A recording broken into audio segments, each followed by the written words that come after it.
Okay. Hi, everybody. We are back again with Dr. Thomas Cowan.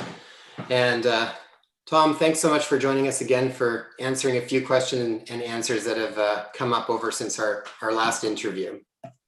It's okay. I'm surprised it's on YouTube, but well, we've been kind of moving them around a little bit as much as we can with some of the different material, but I mean, really, I think that's part of why we're doing it anyways. I think it's kind of ridiculous that some of this material gets pulled down. We just did a big interview with a bunch of different people yesterday, so we'll see how long that stays up too. But we're also going to implant them on the website as well, so that we'll keep some of the material up for people to constantly be able to come back to. And some of the other platforms are a little more forgiving, but not that there's anything that should actually be taken down, period, for any of the stuff that you've talked about. But yeah, it's pretty weird. Oh, it's really weird times right now, that's for sure. But again, that's why I really appreciate the kind of work you're doing and want to try and get some of the messages out that I think are really important that shouldn't be censored. So Tom, one of the questions that came up was to get a little bit more information around specifically what is an exosome. Is an exosome the same as a virus? Is it different? Maybe sort of elaborate on that for people. So the whole issue is, has anything ever been identified that could properly be called a, quote, virus? And so obviously then you have to give very clear definitions. So the, let's say, traditional definition of a virus was a protein coating encapsulating a piece of RNA or DNA. But there's actually more of a definition than that, because every particle that fits that definition that's called the same virus, right, should have the same morphology, meaning it should look the same, and it should have the same protein coating, and it should have the same complete length sequence of RNA or DNA, and the sequence of nucleotides in that sequence should be identical. And what I mean by that is, if you are going to identify a frog as a species, and then you find, and you say, look, there's an animal that looks like an elephant, and there's one that looks like a tadpole, and there's one that looks like a mosquito. Those are not all frogs. And that's obvious when it comes to frogs, but somehow it's not obvious when it comes to viruses. So the reality is those kind of particles have been found. They're called bacteriophages, which we used to think the word means bacteria eaters. But now we know that it's when you put bacteria in a toxic environment like a culture, because bacteria always are in communication with other bacteria and fungus and other things. Mm-hmm. So if you take them out of that, they will disintegrate into a spore form, which is called a bacteriophage. And they've been, for the first 20 years when we had an electron microscope, you could clearly make pictures of those. They were all identical. They all had the same length genome. They all had the same sequence. And then Stefan Lanka, a friend of mine, found a similar organism from a sea algae. And that's called a giant virus, which just means a bigger virus. Everyone is identical morphology. Everyone has the same length genome. Everyone has the same sequence of nucleotides. So that's what a virus is meant to be. The trouble is, well, I don't know if it's the trouble, but no such particle has ever been found that represents a pathogenic virus.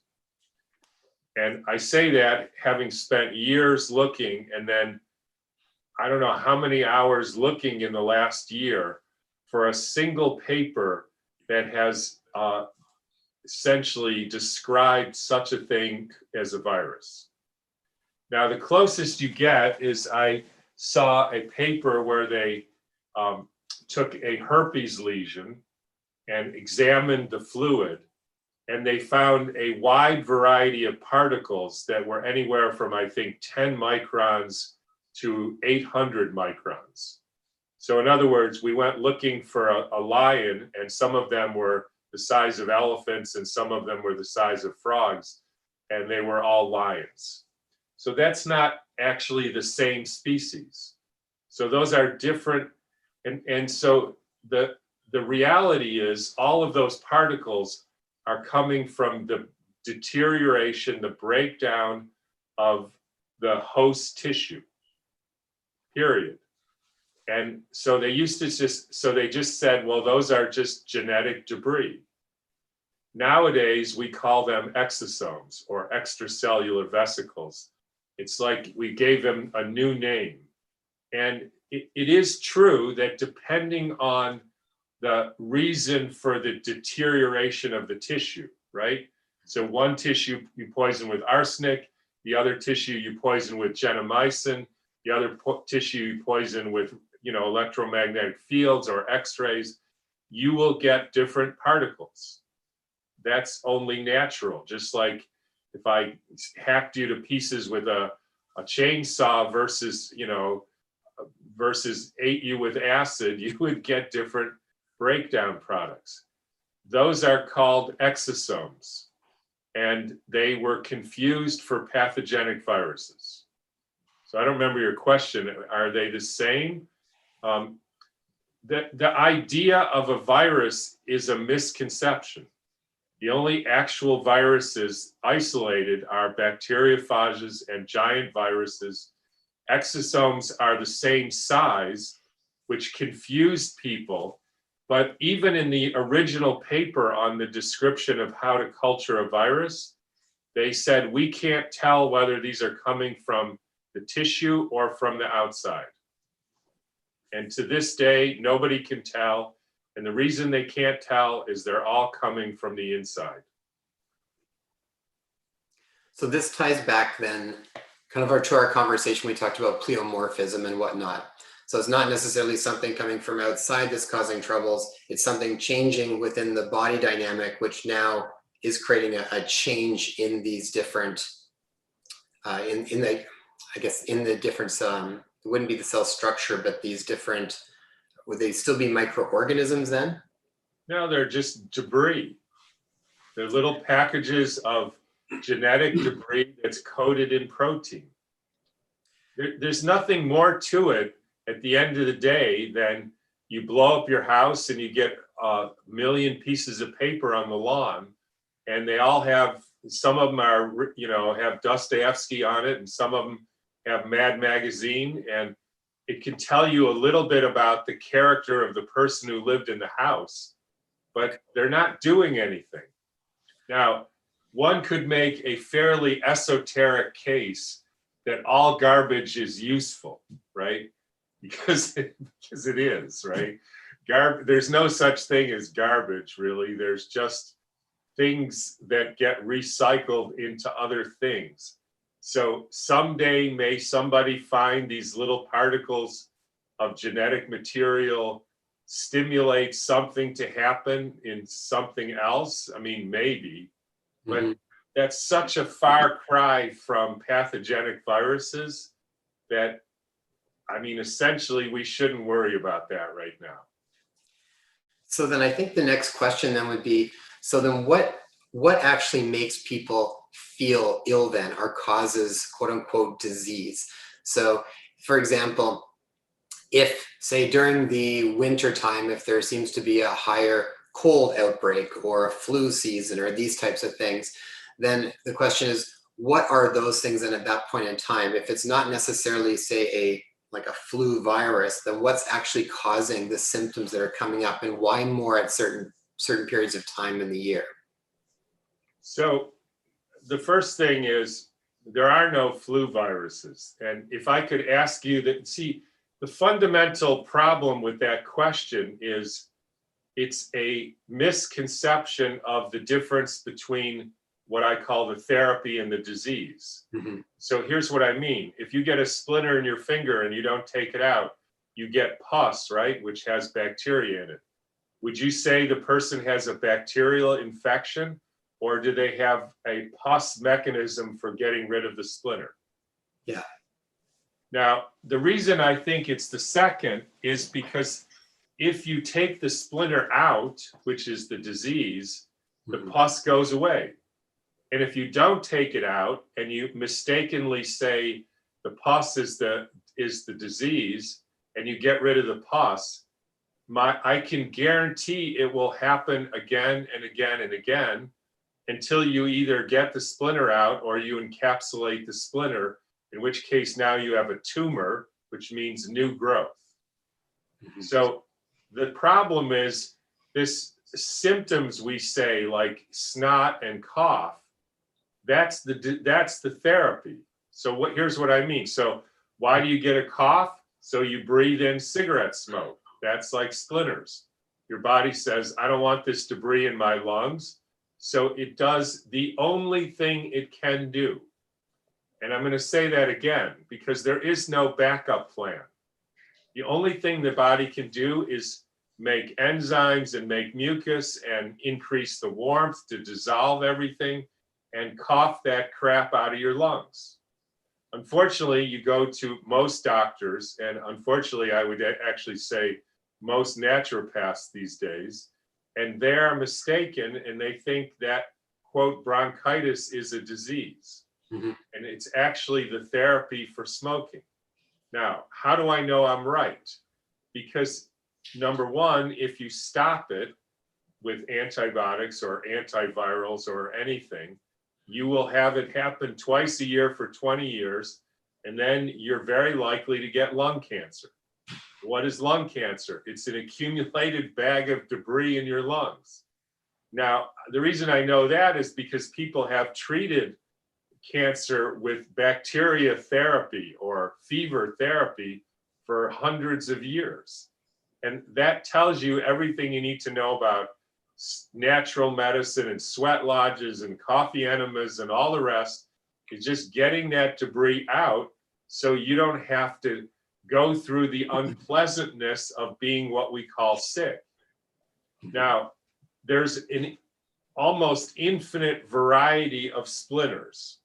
So there's, toxins in the air, there's aluminum sprayed in the air, there's bad food, there's not enough sunlight, there's glyphosate, there's electromagnetic fields, there's not getting enough exercise, there's all kinds of, and every situation is different. And sometimes there's sort of universal things, like you spray a whole city with something, or you put a new wireless radiation on a city, and they all seem to get, quote, the flu. So what are they doing? You just essentially destroyed the tissue in your lungs, and your body said, we need to get this out. So you have cough, fever, mucus.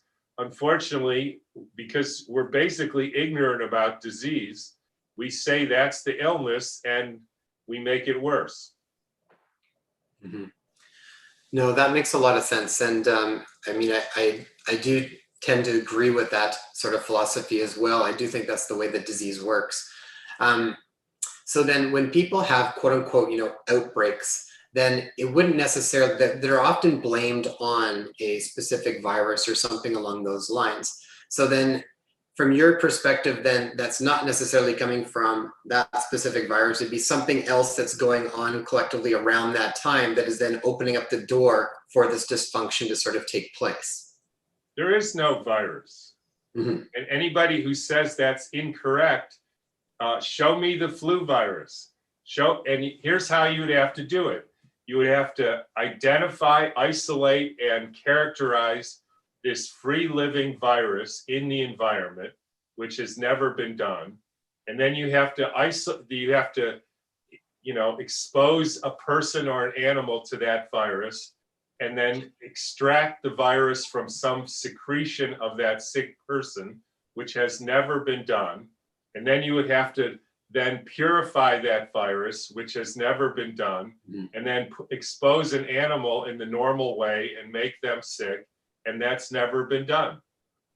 This is a complete bogus theory.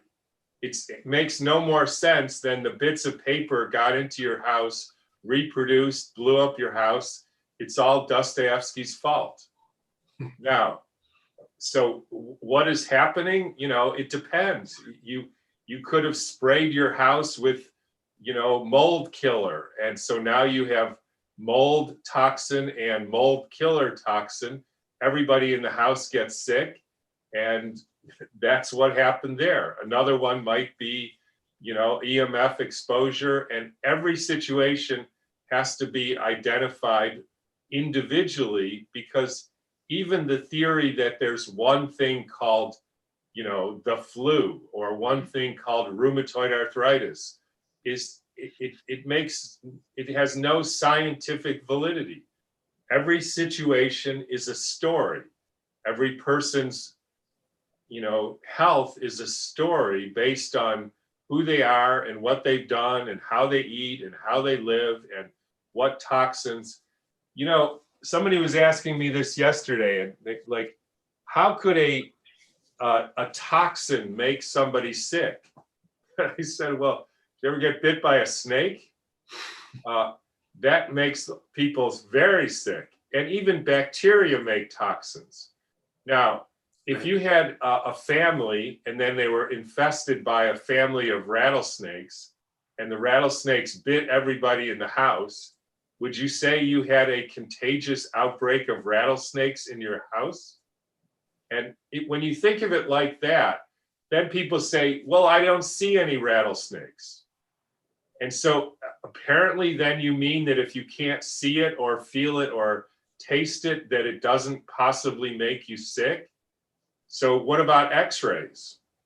Everybody knows that if you get enough x-rays, you will basically die. You can't see it, you can't feel it, you can't taste it. You have no idea that's happening. So essentially what's happening is we are trained to think in actually ridiculous ways. Well, if a lot of people get sick in the same place, it must be a virus. Right, like Hiroshima was a virus. Or if you can't see it, interesting, one of the new criteria for a scientist saying that a new virus causes this disease, it's called the Hill criteria by some guy named Hill. And one of the criteria is if a lot of people get sick in the same place and the investigator can't find another cause, it must be a virus. And I remember reading that and thinking, what if the investigator's stupid? He didn't know that there was Hiroshima there, or he didn't know that Chernobyl was there, or he didn't know that all these people don't have any vitamin C in their diet, or that they don't have B3 and they all get Pellagra or beriberi. I don't remember which one. Yeah. I mean, it's frankly ridiculous. And the only reason people believe that stuff is because they're convinced that it's too complicated and they can't possibly understand it, or B, they're under a spell. Mm-hmm. That's it. And to me, I think the thing that made the biggest impact for me around all of that was, and I'm sure probably for yourself too, is that you'll see people that'll come in that have been told that they have chronic bacterial or chronic viral infections or something along these lines.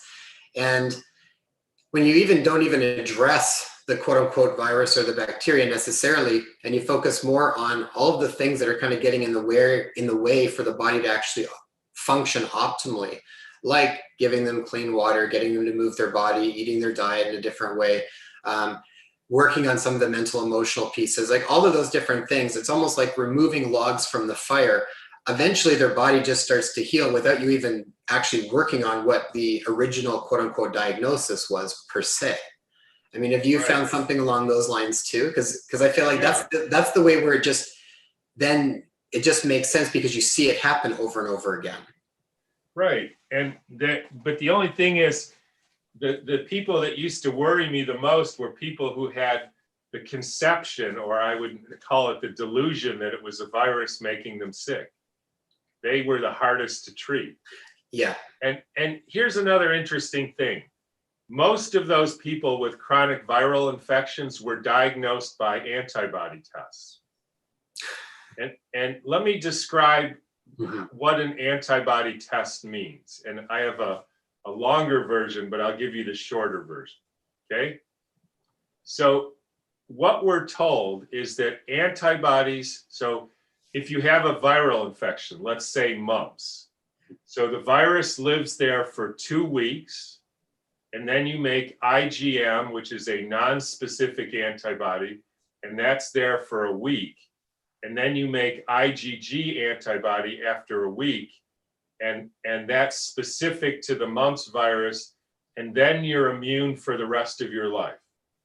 I would point out 2 things about that. It's that both viruses and antibodies understand the concept of a week. So that's interesting, because I wonder if there's a place that has an 8-day week, and then the virus would live for 16 days instead of 14, but I don't know about that.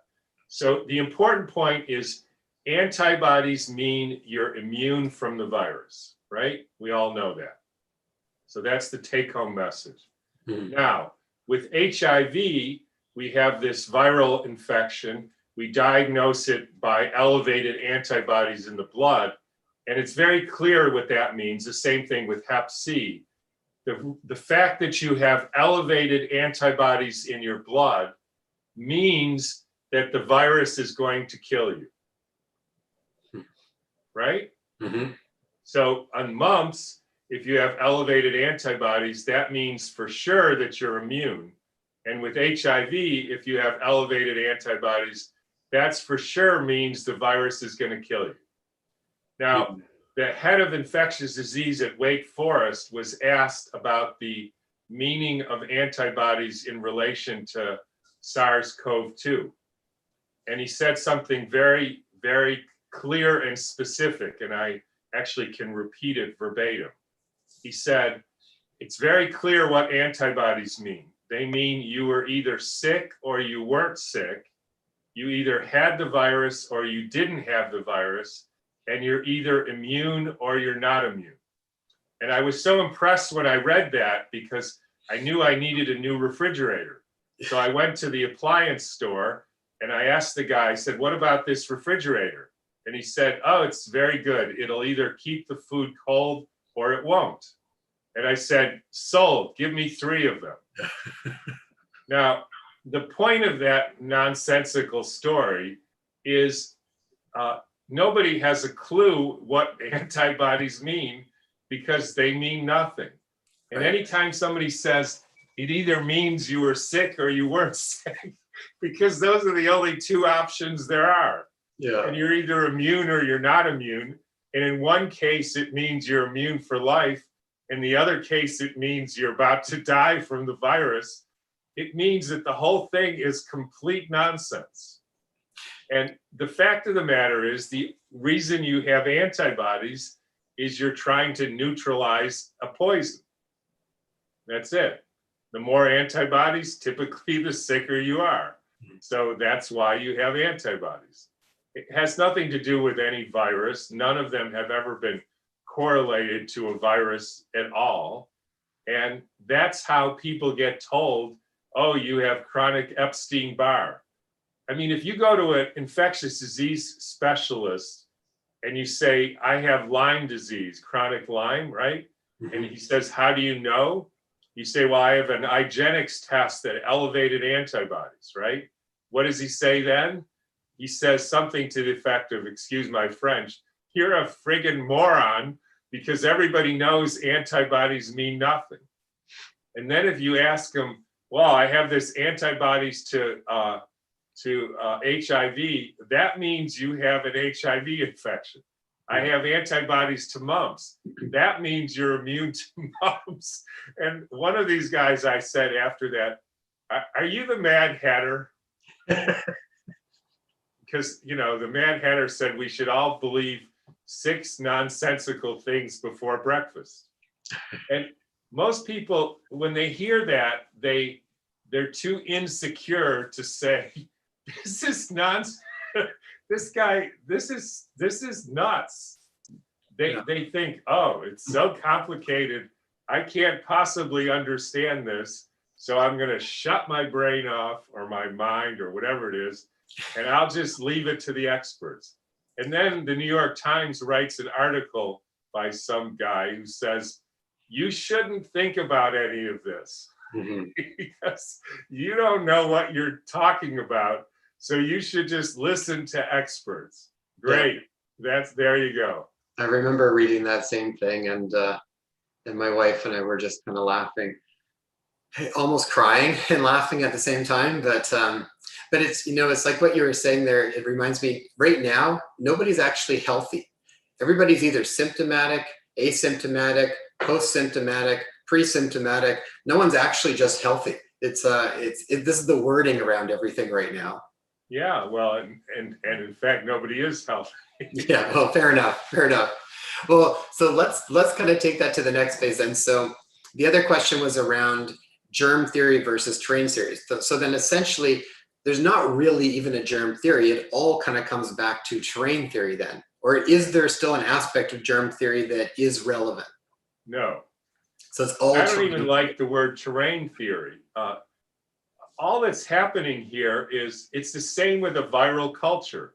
How do you make a virus grow? You starve and poison the tissue. And then it breaks down into viruses, so-called, or exosomes, or extracellular. So how do you make a person sick? I used to think there was three ways: injuries, starvation, which means you don't eat good food, or poisoning, which could mean a lot of things. But this last year has convinced me there's a fourth and probably most important one, which is that you're delusional. And you think all kinds of nonsense, and that just confuses your entire biology, and that's why you're sick. So you could call that the terrain. I just think it's more useful to call it what it is. You're being poisoned, you think ridiculous thoughts, and you're eating crappy food, and you maybe fall off a cliff. That's why you're sick. Right. You don't want to get sick? Don't fall off a cliff. Eat good food. Don't poison yourself. And don't think nonsense. So then the other question that came up was around the relationship between electricity and disease. So how did those two kind of pair together?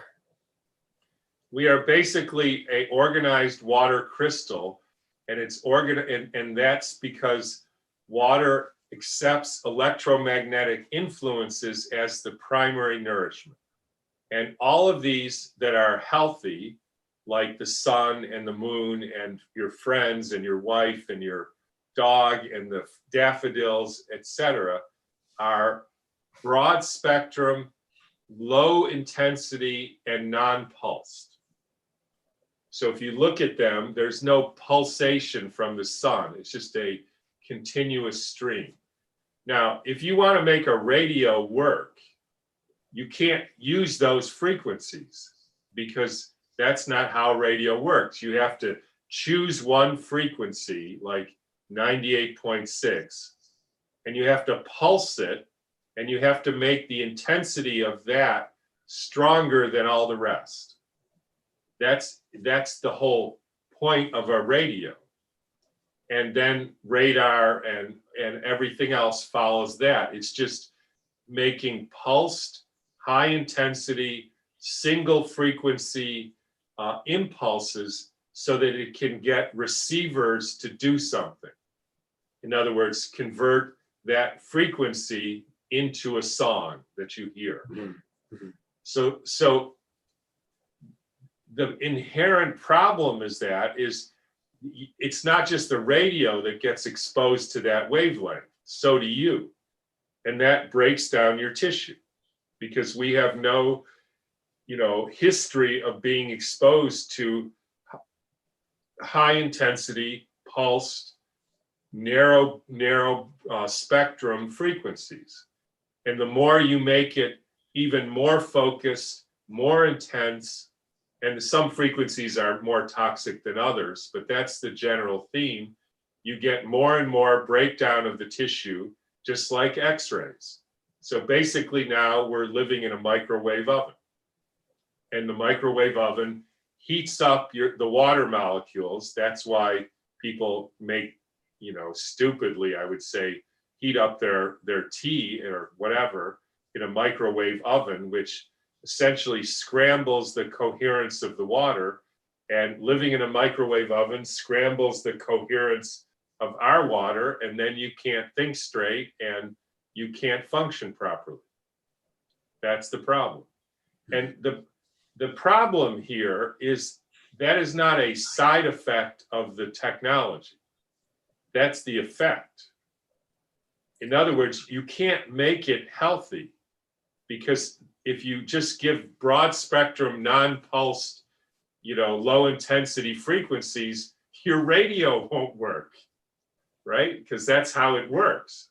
Now, can you mitigate that with different devices or whatever, or have Faraday cages so that let certain ones in and not others? Or that's a strong area of investigation of mine and many other people, because if we don't figure out how to do that, then we are cooked. Mm-hmm. And there are some, biogeometry is one way to approach that. There are many people using various mitigation devices. It's very hard to know which of them work and which of them don't work. And I'm a little bit hesitant to say everybody should do this or that, because I could be wrong. And partly because we don't really know how to measure what they're doing. And so that complicates the issue. Mm-hmm. Let me see here and look through some of the other ones. I remember reading some material before on like healing is voltage and body electric, and some work that talked a lot around sort of this. I remember Dr. Jerry Tennant's work would all talk around healing is voltage, and that he would talk primarily around a cell though, and I know that's a different idea than how what I've learned from the work that you've done. But he would talk about that essentially the body functions at a certain voltage, and that there's certain things that either lower voltage and certain things that kind of support voltage, and that when those change, that really is what causes health or disease. And it's sort of, and then you would get into the same sort of mechanism, the pleomorphic changes and whatnot that would happen when voltage goes down versus when it's kind of at that minus 25 millivolts. Does that make sense within the concept of what you're looking at too? Yeah, because the voltage is created by the dipole nature of water. Yeah, okay. So it's the same. And he only is, more convinced that in the living being, there's that we're created out of cells. Right. Now, the reality is we have approximately 186 different tissues. About 48 of them have been proven to not be cells. Like the lens of your eye is called a syncytium, it's just an organized water crystal with a bunch of stuff like nuclei and mitochondria. So there are no cells. And so there's 48 of those. The question in those other 140, are those actually broken down into cells in the living being, or is that an artifact of removing them from the tissue? Right. And that's a hard thing to sort out. And the other thing is, it could be that it's like a liver is normally a syncytium, but as it's inevitably going through the dying process, it forms cells. Right. And so you're seeing cells, but that's not really what the liver is made of.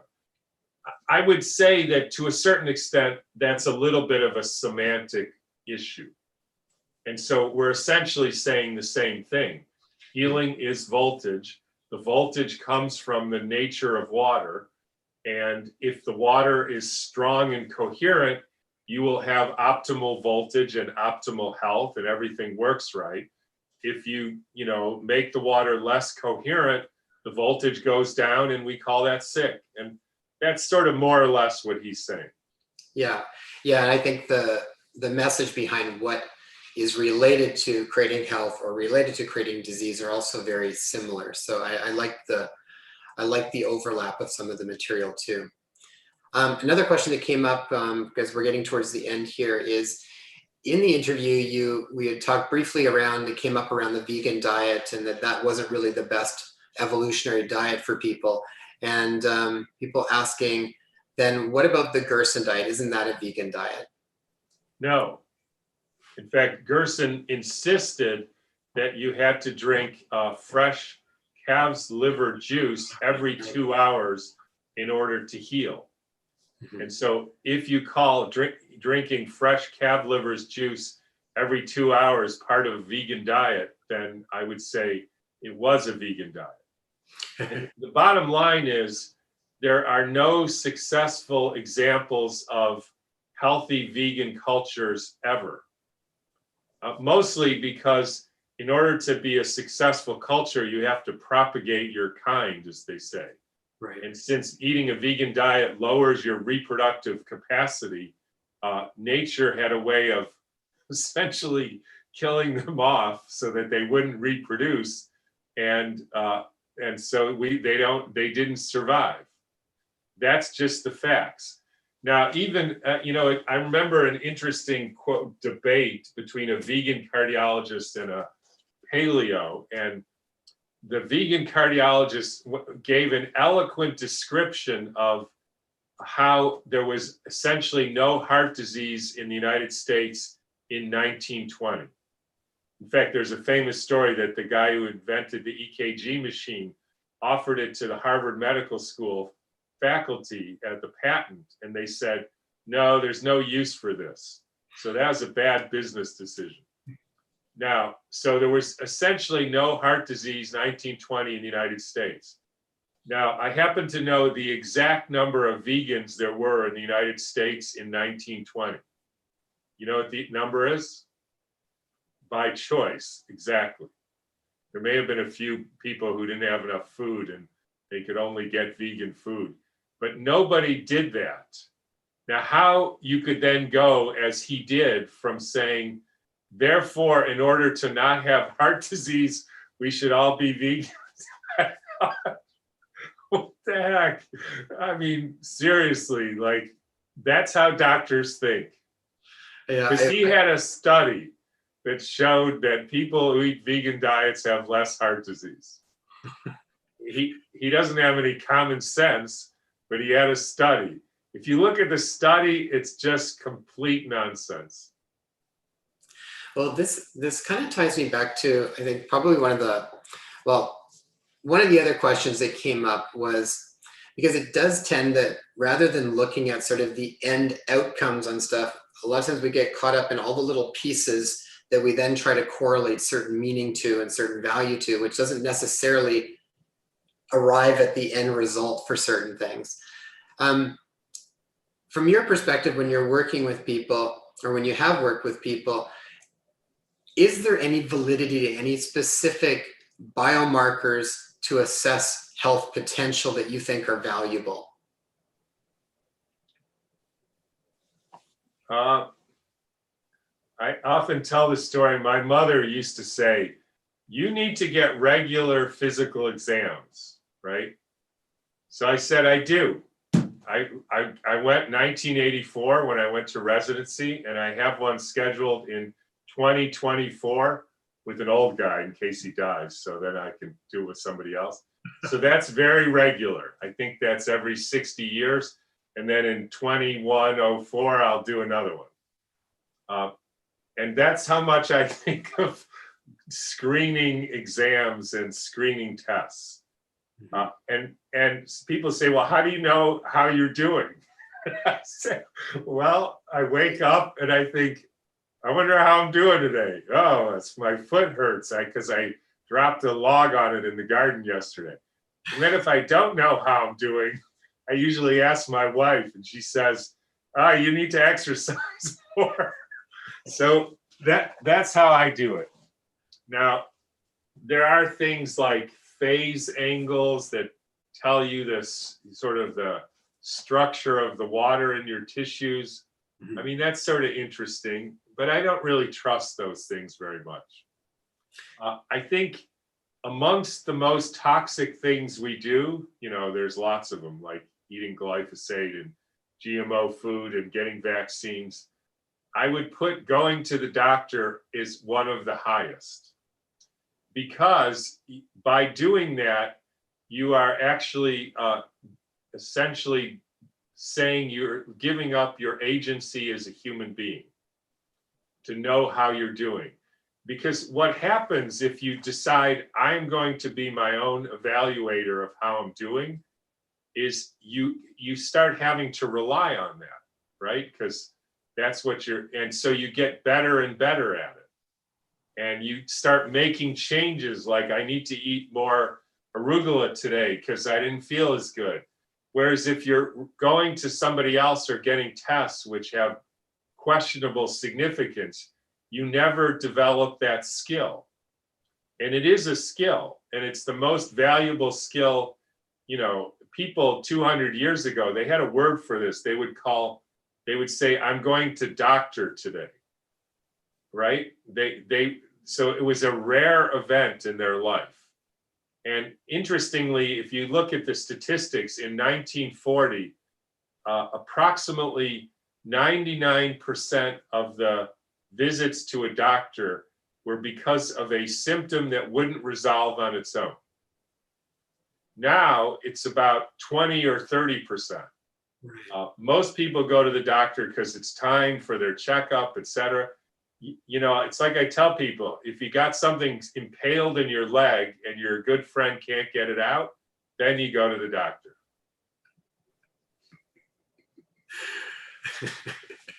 I like that. And your good friend can't take it out. So I would say then probably for a take-home thing for people would be start to become more self-aware and maybe reflect a little bit every day on things like, what was my pain level like today? What was my mobility like? How are my bowel movements? How's my sleep? What's my mental health level feel like? And just start to ask those questions and be conscious of it, and then be open to kind of doing what might be necessary to make those things start to feel a little better or improve. Yes, and the more you do it, the better you get.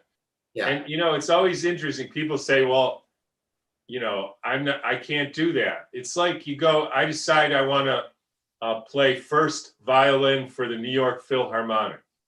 And I go there and I say to the person, you know, I wanted, and she says, well, do you have a violin? And I say, no. You ever played a violin? No. What makes you think we should want you to play first? Well, because I want to. It doesn't work like that. You have to actually get a violin and practice probably for 20 years. And if you do that with your health, you know, start thinking about what did I do? How did I eat? What anything to do with your life. And then change something, like stop yelling at people or drink better water or get rid of the Wi-Fi or something. See what happens. Mm-hmm. Then you learn. Then 20 years later, you will know exactly what to do. Yeah, it's such an important take-home message for people because we definitely live in a society where we constantly keep putting the ownership of our life, I think, outside of us. And anytime that we can kind of bring it back and be sort of self-responsible in certain ways, it doesn't mean blame around things, but just self-responsibility, and then start to pay attention. And I totally understand what you mean. It takes time because when people aren't used to doing it, they don't even know what to even start to look at. But as you kind of keep doing it more and more and more, you do start to pick up on all of the different nuances and how things make you feel. And you pick up on those subtle changes that go on in the body from a moment to moment basis. Right. That's called life. Yeah. And the other way is called the road to perdition. And that's where we're heading. We do that with everything. It's not my responsibility. It's the government did it. The government needs to help me. That, you know, they need to protect me by telling me what I can listen to and what I can't. That leads to nowhere. Well, leads to totalitarianism. That's where it leads. Well, and we were just at a round table with a few different people yesterday with like Dr. Northrup and a couple of different people. And it was essentially one of the key messages was just the time for looking for saviors is really gone, never should have been here, and stop kind of looking for someone else to fix things for us. We all need to kind of stand up and start to do that for ourselves. So Dr. Tom, thank you so much for your time. I really appreciate being able to talk to you firsthand like this and cover some of these different points. Where can people learn more about the work you're doing and that would like to, you've got a number of books, you've got some different websites, so where can we send people to learn more about your work? The most simplest is drtomcowan.com, and everything you can go from there. Okay, super. And I've also got drcowansgarden.com as well. That's And we'll another make sure way. we put those ones in the show notes. Yeah. Wonderful. Any last words that you have before we finish up? Hang in there, everybody. It's going to be a wild ride. Well, thank you so much for the work that you've been doing. And I look forward to connecting with you again sometime in the future here, okay? Okay.